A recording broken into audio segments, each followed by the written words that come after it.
12-13 की बात है। नालंदा का वो लड़का था और लड़का आया, बैठू के प्रणाम किया। 1 साल पहले उसका सिलेक्शन नहीं हुआ था और वह बहुत फ्रस्ट्रेट था, यहाँ तक कि वह आत्महत्या करने का सोच रहा था। वह लड़का रोने लगा, तो मैं भी रोने लगा और वो भी रोने लगा। सॉरी।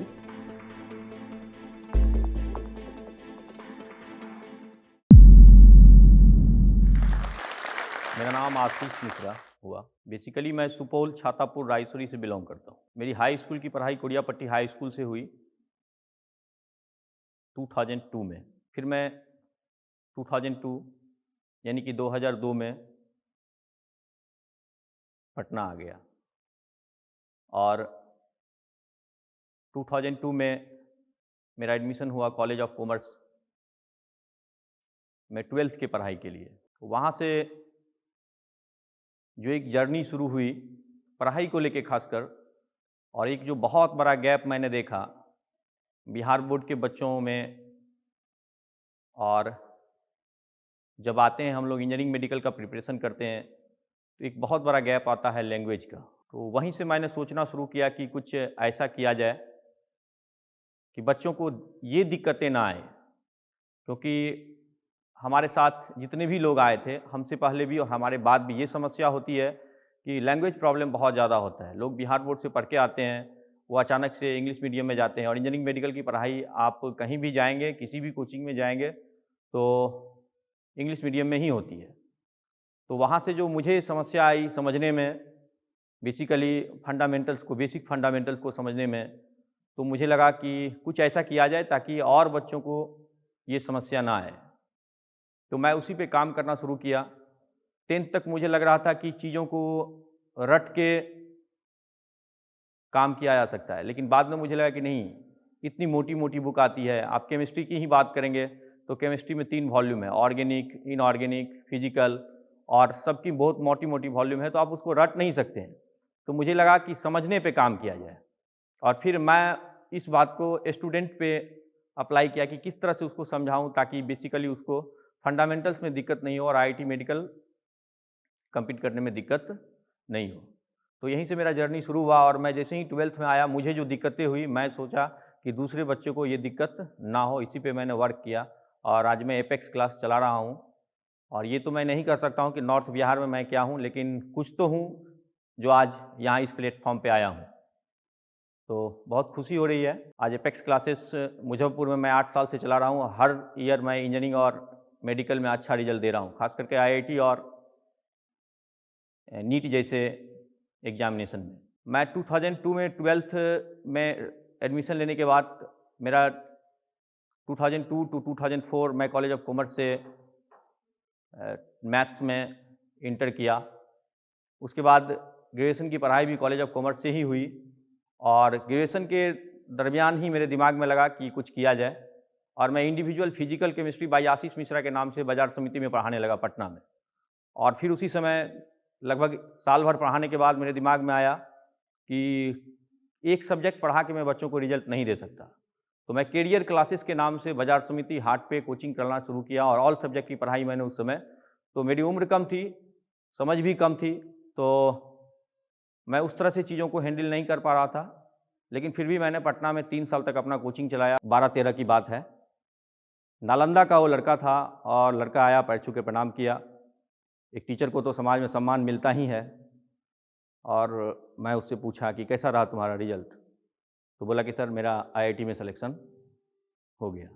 बहुत खुशी हुई, और इससे बड़ी कोई बात एक टीचर के लिए नहीं होती है कि जब कोई बच्चा आता है कहता है कि सर मेरा आईआईटी में सिलेक्शन हो गया, एम्स में सिलेक्शन हो गया, ये बहुत खुशी की बात होती है। तो एक्चुअली में 1 साल पहले उसका सिलेक्शन नहीं हुआ था और वह बहुत फ्रस्ट्रेट था, यहाँ तक कि वह आत्महत्या करने का सोच रहा था। वो इतना फ्रस्ट्रेट था कि बोला कि सर मुझे लगा कि मैं कुछ, उस समय जब रिजल्ट हुआ तब बता रहा था कि मैं कुछ कर लूँगा। तो उस समय मैं उसको मोटिवेट किया और उसको बोला कि तुम फंडामेंटल पे पहले वर्क करो, तुम अच्छा कर रहे हो, सब कुछ अच्छा है, लेकिन एक बार फिर से तुम फंडामेंटल पे वर्क करो।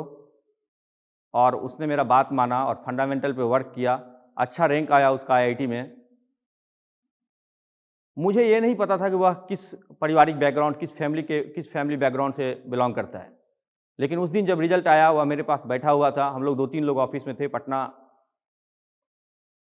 हाट की बात हो रही है, नहर बाजार समिति, वहाँ जहाँ की स्टूडेंट का बहुत बड़ा गढ़ है, वहाँ की बात हम बता रहे हैं आप लोगों को। वह लड़का रोने लगा। तो मैं उससे पूछा कि क्यों रो रहे हो? उसने कहा कि सर, मैंने आज तक आपको अपने पारिवारिक बैकग्राउंड के बारे में नहीं बताया। बोला क्या, बोलो क्या बात है? तो उसने कहा कि सर, मेरे पापा खिलौना बेचते हैं। तो मैं भी रोने लगा और वो भी रोने लगा। मुझे लगा कि देखिए मैं क्या बोलूं,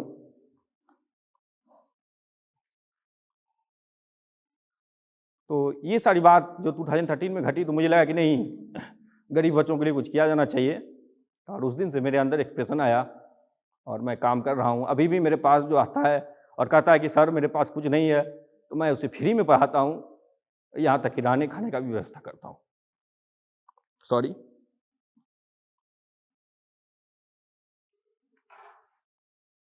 अभी भी मेरे एक बैच में 50 बच्चा होता है आईटी और मेडिकल के बैच में, जिसमें कम से कम 3 या 4 बच्चों को हम फ्री में पढ़ाते हैं। उसके बाद किसी कारणवश मुजफ्फरपुर आना हुआ, तो लगभग 2015 से मैं मुजफ्फरपुर में हूँ और अच्छा रिजल्ट दे रहा हूँ आईटी और मेडिकल की। अभी मैं छाता चौक पे मेरा ब्रांच है एपेक्स क्लासेस, और वहीं से मैं अपना काम यानी कि टीचिंग एपेक्स क्लासेस चला रहा हूँ। समस्या तो बहुत सारी है जो एक आम लोगों को जूझना पड़ता है जिससे, जैसे कि आप लॉकडाउन की ही बात करिए तो लगभग मेरा रेंट था, दोनों सेंटर का रेंट था, रेंटेड बिल्डिंग है, लगभग 3 लाख रुपया रेंट था। और आप समझ ही रहे हैं कि अगर आप कुछ काम करते हैं तो और भी आपका बैंक का भी प्रेशर होता है। तो इतना लेबिलिटीज़ के बाद एकाएक लॉकडाउन आना, मेरे एक पार्टनर का लॉकडाउन में कोरोना के कारण निधन हो जाना, इन सारी बातों को लेके भी बहुत समस्या आई। मुझे लगा कि अब क्या करूं। लगभग 3 लाख रुपया मेरा रेंट था दोनों बिल्डिंग का, तो और बैंक का भी बहुत सारा प्रेशर था। तो लगा कि अब तो सब खत्म हो जाएगा। और 2 महीना पहले मैंने पापा जी का हार्ट का ऑपरेशन कराया था, तो लगभग मुझे लग रहा था कि अब सब खत्म हो जाएगा, मैं कोचिंग नहीं चला पाऊँगा। लेकिन फिर भी ऊपर वाले की कृपा है और मैंने अपने आप पे विश्वास किया। और मेरा मानना है कि मैं 2 मार्कर लेके हर हमेशा चलता हूँ पॉकेट में। परिस्थिति कितनी भी विपरीत हो, मेरे पास ये मार्कर होता है और मुझे अपने पे इतना भरोसा है कि कुछ भी हो जाए, मेरे हाथ में मार्कर रहेगा तो हम फिर से मेला लगा सकते हैं। और आज हमारे पास लगभग फिर से 300 स्टूडेंट है, फिर मैं कोचिंग चला रहा हूँ और लगभग 50 लोगों को अपने साथ मैं लॉकडाउन से पहले भी और लॉकडाउन के बाद भी जोड़ के रखा हूँ। सबको समस्या आती है। जब मैं 12th नहीं किया था उसी समय मेरा एक रिजल्ट आया था। 12th के ठीक पहले मैंने एक एग्जामिनेशन दिया था डिप्लोमा के लिए। मुझे नहीं पता था कि उस समय डिप्लोमा होगा कि बीटेक होगा, इतनी भी जानकारी नहीं थी मुझे। तो मैं एक एग्जाम दिया था सीपेट का, शायद आप लोग भी सुने होंगे, प्लास्टिक इंजीनियरिंग। तो उसमें मेरा सिलेक्शन हुआ था और मुझे हैदराबाद जाना था, लेकिन किसी कारणवश दूरी के चलते मैं नहीं गया। शायद इधर आना था, बच्चों को पढ़ाना था, लोगों की ज़िंदगी बनानी थी, इसलिए मैं टीचिंग लाइन में आ गया। लेकिन सबसे पहला जब मैं 2004 में 12th भी नहीं किया था, उसमें मेरा रिजल्ट आया था सीपेट में। और सीपेट एक बहुत ही सरकारी मतलब अच्छी संस्था है, प्लास्टिक इंजीनियरिंग करके वो कोर्स कराती है। तो हैदराबाद मेरा सिलेक्शन हुआ था, मैं नहीं गया। और उस समय मेरे मन में था कि नहीं, मुझे टीचर बनना है, बच्चों को पढ़ाना है। जो बच्चों को बेसिक दिक्कतें आती है मैं बताऊँगा, मैं समझाऊँगा भी। मैं बार बार बच्चों को कहता हूँ कि नहीं, रटो नहीं, चीज़ों को समझने का प्रयास करो। और आजकल जो इतनी सारी घटनाएं घट रही हैं, बच्चे प्रेशर में आ रहे हैं, उसका सबसे बड़ा रीज़न है कि बच्चा समझना नहीं चाह रहा है या उसको कोई समझा नहीं पा रहा है, बच्चा रट रहा है। और साइंस या किसी भी सब्जेक्ट को हम रट के कुछ अच्छा नहीं कर सकते हैं। मुझे लगता है कि अगर कोई समझाने वाला हो, ढंग से समझाने वाला हो, तो बच्चा ज़रूर इंटरेस्ट लेगा पढ़ाई में और पढ़ाई को एंजॉय करेगा। अगर बच्चे चीज़ों को समझे तो पढ़ाई को एंजॉय करेगा। और ये जो आजकल बहुत ज़्यादा, जैसे मैं देख रहा हूँ कि 7th और 8th से बच्चों में नशे की लत लग जा रही है। तो मैं एक टीचर हूँ, मैं हर दिन बच्चों को देखता हूँ, मैं पेरेंट्स को बताता हूँ कि प्लीज़ आप सावधान रहिए, क्योंकि बच्चे में नशे की लत लग रही है 7th और 8th से। इसलिए मैं सबको संदेश देना चाहूँगा, बच्चों को, पेरेंट्स को, कि आप बच्चे को हॉस्टल में छोड़ देते हैं, आप देखते नहीं हैं, आप ज़रूर ध्यान दीजिए, क्योंकि बच्चे को नशे की लत लग रही है। और इस केस में पढ़ाई से ज़्यादा इंपॉर्टेंस है कि बच्चे को आप मोटिवेट कर रहे हैं कि नहीं, बच्चे को आप टाइम दे रहे हैं कि नहीं, बच्चों से आप बात कर रहे हैं कि नहीं।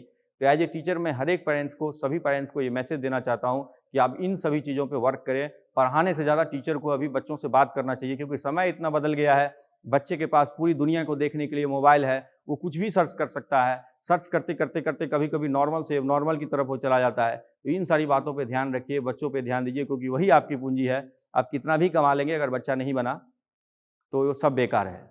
और आप थोड़ा कम भी कमाएंगे, बच्चा बन गया तो फिर समझिए कि आपकी दुनिया, क्योंकि बच्चा जो है वो सबके, हमारा किसी के लिए भी, जो आपका बच्चा है वो बुढ़ापे की बैसाखी है। यहाँ तक कि समाज में भी, अगर समाज का भी निर्माण होगा तो बच्चों से ही होगा। इसलिए हम सबों की ये जिम्मेदारी है कि हम सब बच्चों पर ध्यान दें, और सिर्फ और सिर्फ पढ़ाई के लिए ही नहीं, ये भी देखें कि वो किधर जा रहा है, वो क्या सोच रहा है। अगर वो अच्छा खेल रहा है तो उसको उधर भी प्रोत्साहन करें कि आप खेलिए। इधर 2 साल से मैं बहुत परेशान था।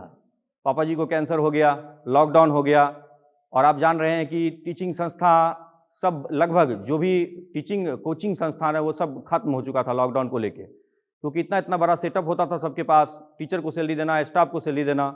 उसमें फिर पिछले साल मेरे पापा जी को कैंसर हो गया, लेकिन मैं फिर भी हार नहीं माना।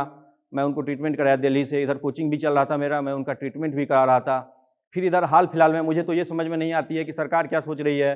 जब सरकार ये समझ रही है कि टीचिंग संस्थान को बहुत लॉस हुआ, तो जीएसटी का छापा करने का तो अभी कोई मतलब बनता नहीं है। लेकिन फिर भी सरकार अपने रूल रेगुलेशन से चलती है, लॉ से चलती है। अभी हाल फिलहाल में जीएसटी का छापा मारा गया और 27 लाख का मेरे ऊपर ये दिया गया कि आप भरिए। तो मुझे समझ नहीं आया कि हम टीचर जो समय पे अभी रेंट नहीं दे पा रहे थे, मकान मालिक की कृपा हुई इसलिए शहर में कोचिंग चला रहे हैं, नहीं तो 3-3 लाख रुपया रेंट कहाँ से कोई दे पाएगा, लॉकडाउन में पूरा बंद रहा। तो मैं अपने दोनों मकान मालिक का भी बहुत मतलब यहाँ पे गार्जियन के साथ साथ मेरे जो माता पिता है उनके साथ साथ मैं अपने मकान मालिक का भी, हमारे 2 मकान मालिक हैं, मैं उनका नाम लेना चाहूँगा, विकू शुक्ला और डीआईजी साहब पीएन शर्मा साहब।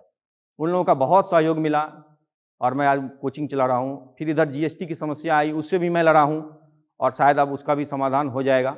लेकिन वो सारी बातें सेकेंडरी है। मेरा पहला काम है मार्कर उठाना, पढ़ाना और बच्चों का रिजल्ट देना। और 8 साल से मुजफ्फरपुर में मैं आईटी और मेडिकल का रिजल्ट दे रहा हूँ, आगे भी दूंगा। धन्यवाद आप सबों का कि आपने मुझे यहाँ बुलाया इस प्लेटफॉर्म पे। Thank you. अगर आप मुजफ्फरपुर से जुड़ी ऐसी ही कहानियाँ सुनना चाहते हैं तो जोश टॉक मुजफ्फरपुर को सब्सक्राइब करें और लाइक करें।